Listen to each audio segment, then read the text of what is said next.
Hello, I'm back.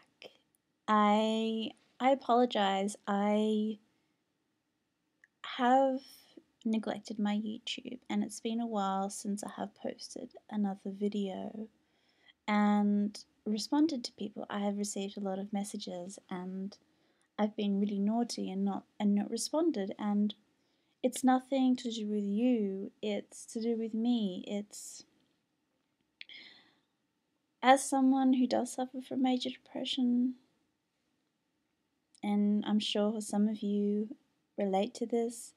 You hear a lot of stuff, a lot of helpful advice, and there's just so much stuff out there that you almost get to the point where you don't want to say anything else to add to that, because there's so much stuff out there that it's damaging sometimes.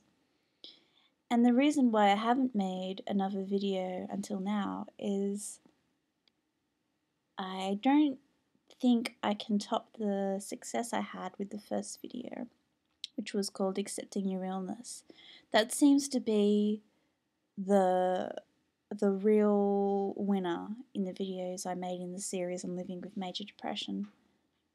And that says something to me, that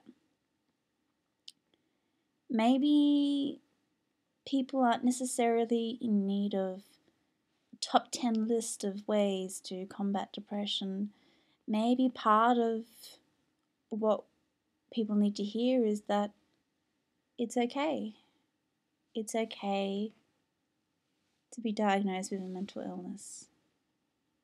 It's not necessarily a life sentence. And I think sometimes that's enough for people. I still stand by things I've said in that medication is often a really good solution for people, and for me personally, the therapy, lifestyle changes, none of that would have done a thing to me unless I was on a good medication. And I've had some people ask me what I'm on. I'm on Lovan. I take, I think it's 40 milligrams, whatever it is, it's 2 of those capsules. And I take Seroquel at night time to help me sleep. So, but just because it works for me doesn't mean it'll work for you or someone you know. So these are all things that are really good to talk to with a doctor, or even better, if you can afford it, a psychiatrist. They are amazing. They know medication like the back of their hand, and they're really good. I mean, up until seeing a psychiatrist, I was stuck on useless medication, so it really was life-changing for me, even in a lot of ways more life-changing than the therapy. So I highly recommend that, because see, the thing is that even if you are in good therapy, if up here biologically you're still not functioning correctly, what good does all that therapy do? It's kind of like watering a dead plant. The water's good. Plants need water, but plant's essentially dead. It needs something in the bottom. It needs something in the soil, the nutrients, to create an atmosphere where it can actually receive the water. So, I highly recommend medication. That's just the way I feel about that. And, I don't really know what else to say on the subject. In some ways, major depression is hell. And while you're learning to manage it, it really is hell. It really is. But when you get to a stage where you've learnt the tools and you've gotten on the right medication, you realize that it's an illness that forces you on this personal inward journey. You become so aware of yourself. You get to know yourself incredibly well. You become sensitive to other people's feelings. You become more understanding. It really does change who you are. And that's one thing I'm thankful about, is that this illness has forced me to constantly look inwards and really see what's going on the inside, and to not ignore that and to address those things. And so I think it's really important, once again, that people accept their illness and not try to cover it up, not try to ignore it, not try to pretend it's not there. You've got to acknowledge what's going on the inside. And I think a lot of people don't like to acknowledge and accept their illness because they're afraid that if they do, that there's actually no hope for them, that nothing will work.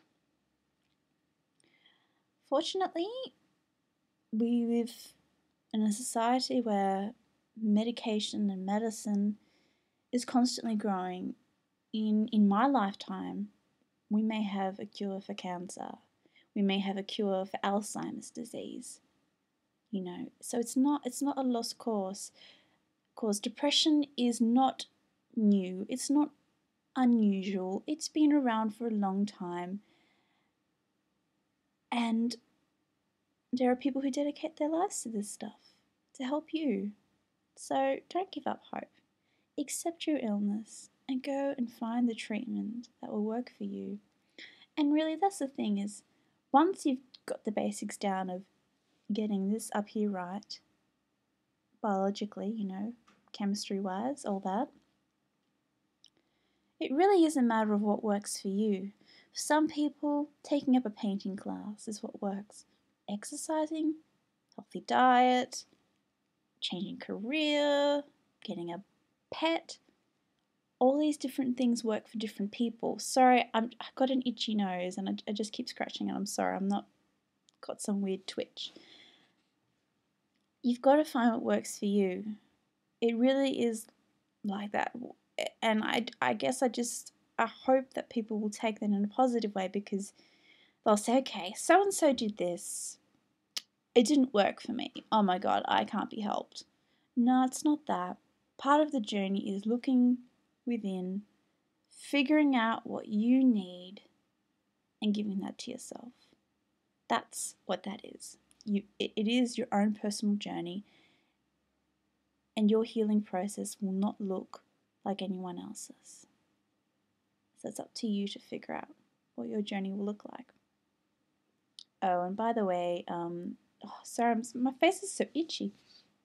Yes, if you're noticing this, I don't have cancer. I haven't had a brain operation. If you see my past videos, you'll be like, oh, part of her hair is missing. I'm fine. It's just, joining the whole shave part of your head craze sort of thing. Some people like it, some people don't. It's there, and, I'm making do with it. It was part of expressing myself, so anyway. Until next time, peace.